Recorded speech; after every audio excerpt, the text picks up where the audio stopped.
আজকে বলতেছে এটা যাই না হারাম, ওদের সঙ্গে মিলা যাবে না, ওরা ইসলামের শত্রু, নবীর শত্রু, দিনের শত্রু।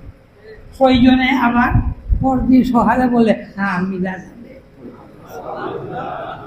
কিন্তু তার মুর্শিদ, তার পীর নিষেধ করে গিয়েছেন যে পীরের নাম নিয়ে, যে মুর্শিদের নাম নিয়ে, যে উস্তাদের নাম নিয়ে সে সাজছে, তার পীর সাজছে, দল বানাইছে।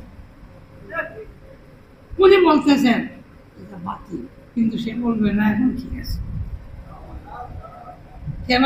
আর একটা গদি ভাইবা, তাই তোমার সত্যিকারের ইমান তুমি দফন করতেছ আর বুদ্ধির সঙ্গে চলতেছ। তোমার হুঁশিয়ার, হুঁশিয়ার। যার সকাল বিকালের কথা ঠিক না, সে পীর না ক্ষীর, দুঃখ না, দুঃখ না। আল্লাহ